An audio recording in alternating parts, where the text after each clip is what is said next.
नमस्कार दोस्तों, स्वागत करते हैं आपका अपने YouTube चैनल सक्सेस मंत्रा हिंदी में। और आप देख रहे हैं ये डीएलएड द्वितीय सेमेस्टर का प्रारंभिक शिक्षा के नवीन प्रयास विषय चल रहा है आपका, जिसका आज क्लास 6 है और टॉपिक है बाल अधिकार तथा उद्देश्य। तो हम जो है इस वीडियो सीरीज में प्रारंभिक शिक्षा के नवीन प्रयास का जो है सीरियल से जो है क्लास चला रहे हैं। तो इसमें इस टॉपिक वाइज आपके सिलेबस के अकॉर्डिंग जो है पूरे सब्जेक्ट को कवर करेंगे हम।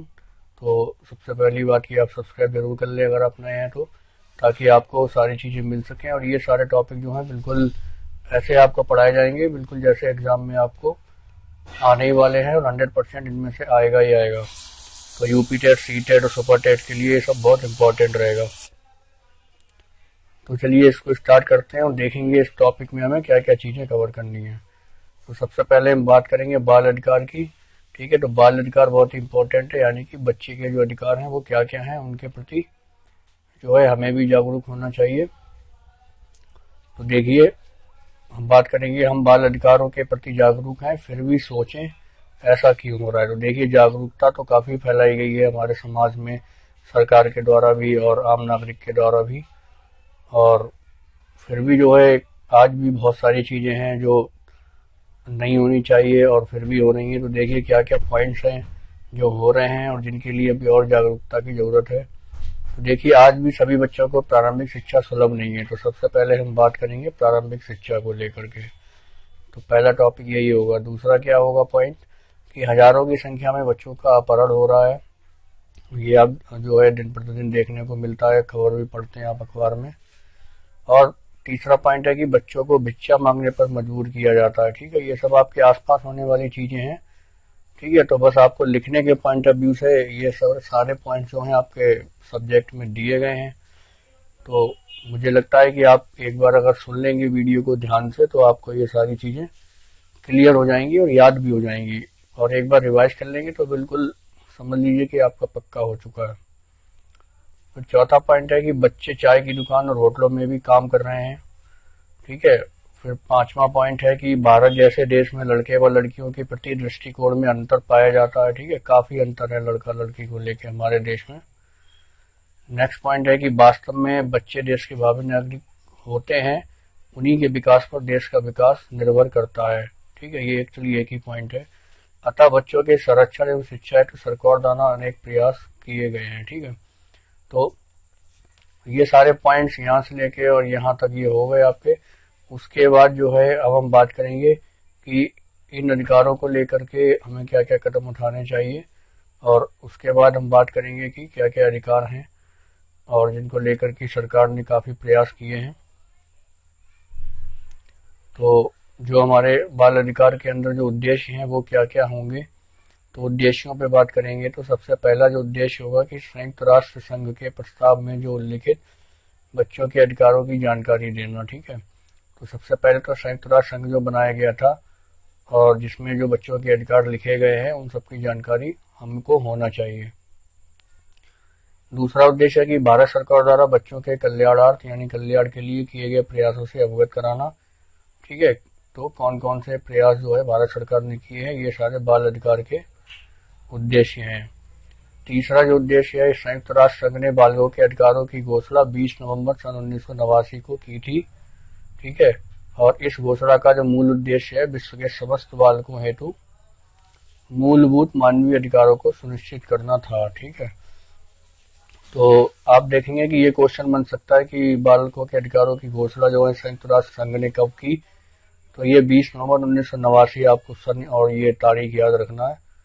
ठीक है, ये और इम्पोर्टेंट क्वेश्चन के पॉइंट ऑफ व्यू से आप इसको जरूर देखिए एक बार। फिर है कि संयुक्त राष्ट्र संघ द्वारा घोषित बालकों के अधिकार जो है उसके संबंधित बिंदु निम्नलिखित हैं। क्या क्या बिंदु हैं आइए देखते हैं।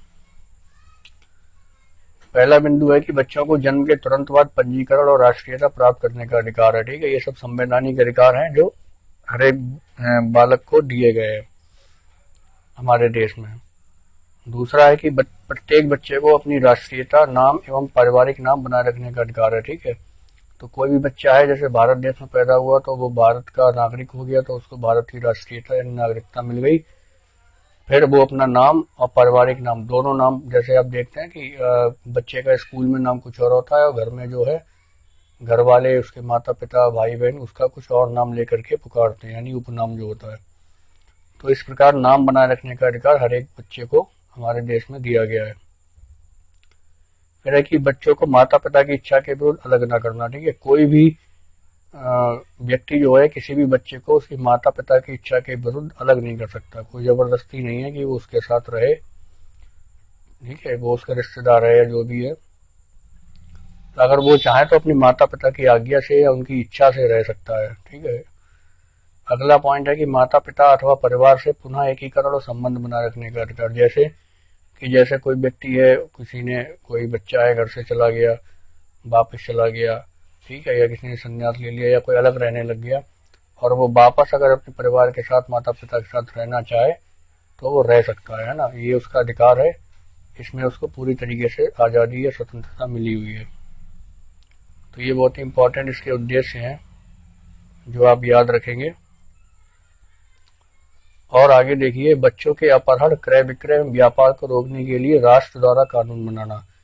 जो देश होगा वो बच्चों के क्रय विक्रय, अपहरण और व्यापार को रोकने के लिए कानून बनाएगा, ठीक है। ये बाल अधिकार में लिखित है, उल्लिखित है। नेक्स्ट है, यदि माता पिता अथवा उनके लिए रखे गए उत्तरदायी व्यक्ति बच्चों के साथ दुर्व्यवहार करते हैं तो राष्ट्र उन्हें संरक्षण देगा, ठीक है।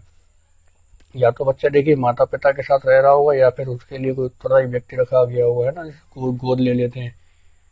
तो कभी ऐसे बच्चे होते हैं जिसके माता पिता नहीं है, अनाथ है, तो उनके लिए कोई ना कोई व्यक्ति होता है जो उनकी देखभाल करता है। तो अगर वो उनके साथ दुर्व्यवहार करते हैं तो फिर देश का काम है कि वो उनको संरक्षण दे, है ना। देश की, भारत सरकार या देश की सरकार का काम है उनको सुरक्षा प्रदान करना।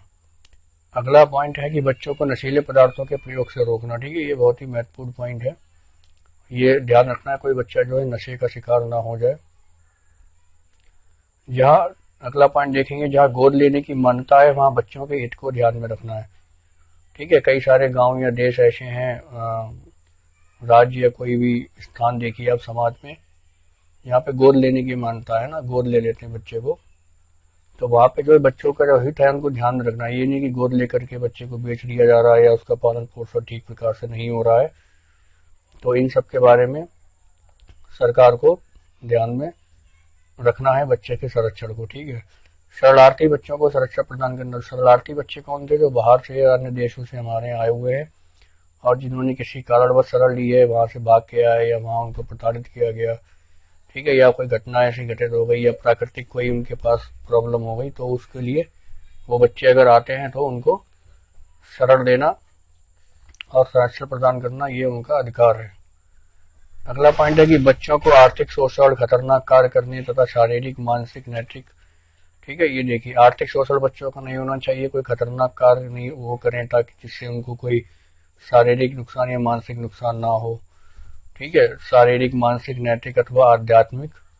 और आगे देखेंगे इसी पॉइंट में, दृष्टि से हानि होने से बचाना, ठीक है। तो ये सारी दृष्टियों से मतलब बच्चे को किसी प्रकार की हानि तो नहीं है, ये आपको ध्यान में रख के चलना है। फिर लैंगिक शोषण से बचाना, ठीक है, लड़कियों में ज्यादा प्रॉब्लम है ना। अगला पॉइंट है कि सशस्त्र संघर्ष या युद्ध में 15 वर्ष से कम आयु के बच्चों को भाग लेने तथा सेना में भर्ती होने पर निषेध है, ठीक है। ये एक ही पॉइंट है पूरा। तो ये इंपॉर्टेंट है, ये क्वेश्चन बनेगा कि सशस्त्र संघर्ष या युद्ध में कितने आयु वर्ग से कम बच्चे को भाग लेना, सेना में भर्ती होना प्रतिबंधित है या निषेध है। तो आप ऑप्शन में लगाएंगे 14, 15, 16, 17 करके दिया होगा तो आप 15 वर्ष याद रखेंगे।